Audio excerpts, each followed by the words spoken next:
नमस्कार मंडळी, मी नेहाज महाराष्ट्र व्लॉग्समध्ये तुमच्या सर्वांचं स्वागत करते. आणि आज आपण ना मस्तपैकी डायरेक्टली कुकरमध्ये व्हेजिटेबल बिर्याणी करणार आहोत. हा जो बिर्याणीचा तांदूळ जो बाजारात अवेलेबल होतो ना, कुठल्याही ब्रँडचा तुम्ही घेतला तरीही चालू शकेल. तर हा बिर्याणीचा तांदूळ इथे मी घेतलेला आहे. 1.5 वाटी मी बिर्याणीचा तांदूळ. तर ही जी वाटी आहे ना आपली नॉर्मल जी घरातली असते ती, तर ही 1.5 वाटी हा बिर्याणीचा तांदूळ इथे मी स्वच्छ धुवून घेतलेला आहे. 2 ते 3 वेळा पाण्यातून काढून घ्यायचा आणि मग घेतलेला आहे. तो सगळं पाणी निथळलेलं आहे त्याच्यात. त्यानंतर वाटाणा आणि ना थोडासा गाजर मी घेतलेला आहे, स्वच्छ धुवून घेतलेलं आहे. हे सुद्धा गाजर जास्त प्रमाणात मी घेतलेलं नाही आहे, थोडंसंच घेतलेलं आहे. अर्ध गाजर मी घेतलेलं आहे इथे. तर इथे तुम्हाला भाज्यांमध्ये तुम्हाला ज्या भाज्या वापरायच्या त्या इथे घेऊ शकतात. आता माझ्या घरात ना वाटाणा आणि हे जे गाजर आहे ना ते अवेलेबल होतं, तर ते घेतलेलं आहे. तुमच्याकडे जर फरसबी, फ्लॉवर, अजून दुसऱ्या काही भाज्या असतील, सिमला मिरची असेल तर त्या तुम्ही इथे वापरल्या तरीही चालतील.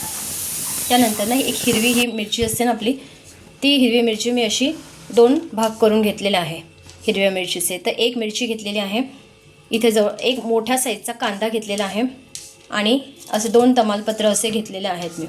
तर ही झाली सर्व माझी पूर्वतयारी. तर आता आपण कृतीला स्टार्ट करूयात.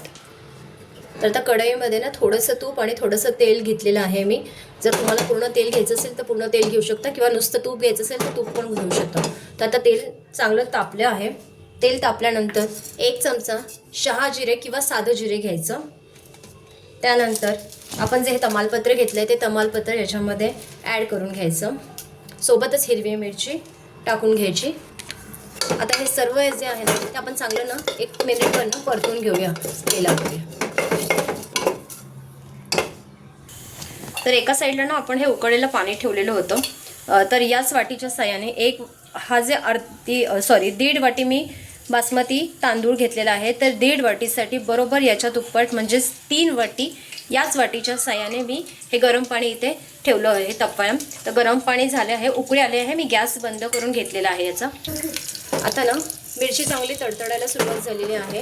तापल्यानंतर ना आता आपल्याला हा जो कांदा उभा चिरलेला आहे तो ॲड करायचा आहे. जर तुम्हाला इथे टॉमॅटोचा वापर करायचा असेल तर तुम्ही या भाज्यांमध्ये टॉमॅटोचा वापरसुद्धा करू शकता. मी टॉमॅटो स्किप केला आहे कारण मला नुसतं वाटाणा घालून हा पुलाव राईस बनवायचा होता. कांदा लवकर शिजावा म्हणून ना याच्यात थोडंसं मीठ टाकून घ्यायचं आणि जवळपास 3 ते 4 मिनटं कांदा लालसर होईपर्यंत आपल्याला चांगला परतवून घ्यायचा आहे. तर आता 15 ते 20 मिनटं माझा तांदूळ धुवून झाला होता. तर तांदूळ हा आपला साईडला ठेवलेला आहे. आणि आता इथे मदर्स रेसिपीचं व्हेजिटेबल बिर्याणी आपण मसाला वापरणार आहोत. तुम्ही अगदी दुसरा कुठला बिर्याणी मसाला वापरला ना यासाठी तरीही चालणार आहे. तर आता हे बघा, भात ना मस्तपैकी मोकळं झालं आहे. हाताला कुठेही पाण्याचा अंश लागत नाही आहे. सगळं पाणी जे होतं ना ते शोषून घेतलेलं आहे. अर्थात आपण पाणी नव्हतं टाकलं, फक्त स्वच्छ पाण्याने धुवून आपण तांदूळ घेतला होता. तर आता हे पाकिट मी मसाल्याचं फोडत आहे. मसाल्याचं पाकिट फोडल्यानंतर त्याच्यातनं अशा प्रकारे एक प्लॅस्टिकचं पाकिट होतं.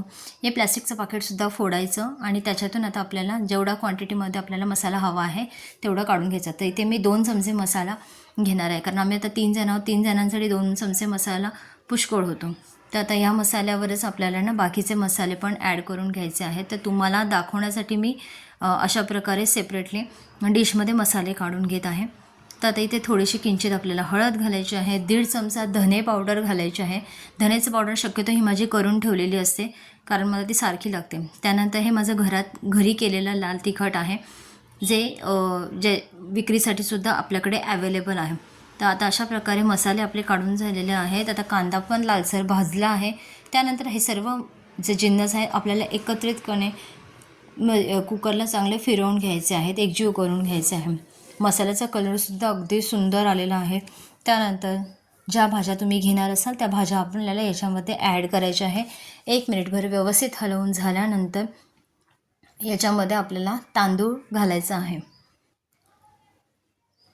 तर आता तांदूळ जेव्हा तुम्ही घालता, तांदूळ घातल्यानंतर 1 मिनिटभर ना व्यवस्थित तांदूळ कुकरमध्ये परतून घ्यायचा आणि 2 मिनिटांनंतर तसंच तांदूळ ठेवायचं, म्हणजे कुकरमध्ये परतून झाल्यानंतर. आणि मग 2 मिनिटांनी आपल्याला परत तांदूळ चांगला परतून घ्यायचा आहे. यामुळे काय होतं माहिती आहे का, दाणासुद्धा ना तुटत नाही भाताचा, कारण हा जो तांदूळ असतो ना हा लगेच शिजला जातो आणि तुटायची शक्यता असते, कारण दाणा मोठा असतो तांदळाचा म्हणून. तर आता अशा प्रकारे आता 2 मिनिटांनंतर मी परत एकदा हलक्या हाताने तांदूळ हलवून घेणार आहे वर खाली करून, आणि मग आपल्याला इथे पाण्याचा वापर करायचा आहे. तर मी इथे 1.5 वाटी तांदूळ घेतला होता. 1.5 वाटीसाठी बरोबर 3 वाटी म्हणजे त्याच्या दुप्पट आपण पाणी घेणार आहोत. आणि आता याच्यामध्ये सर्वात शेवटचा आपला पदार्थ राहिला आहे तो म्हणजे मीठ. तर चवीपुरतं आपल्याला मीठ घालायचं आहे, कारण मगाशी आपण कांदा भाजतानासुद्धा कांद्यावर मीठ टाकलं होतं. तर मीठ घालून घ्यायचं, चांगली उकळी काढायची आणि कुकरचं झाकण बंद करून घ्यायचं आहे आणि कुकरच्या मीडियम गॅसवर 3 शिट्ट्या आपल्याला काढून घ्यायच्या आहेत.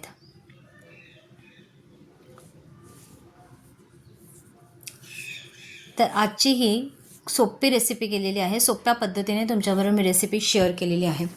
तर आता आपला कुकर थंड झालेला आहे बऱ्यापैकी आणि त्यानंतर आता आपण कुकरचं झाकण ओपन करून बघत आहोत. तर अशा प्रकारे मस्तपैकी भात फुलला गेलेला आहे.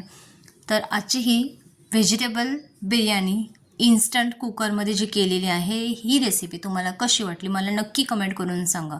सर्वात शेवटी ना आपल्याला इथे भरपूर सारी बारीक चिरलेली कोथिंबीर घालायची आहे. कोथिंबीरचा फ्लेवर तर खूप सुंदर लागतो, खूप छान लागते आणि ही अशी मस्तपैकी तुम्ही गरमागरम बिर्याणी खाल ना तर संपूर्णच जाईल, ही बिर्याणी राहणारच नाही आहे. तर ही रेसिपी तुम्हाला आवडली असेल तर एक लाईक करा. जर चॅनलवर नवीन असाल तर चॅनलला सबस्क्राईब करायला विसरू नका.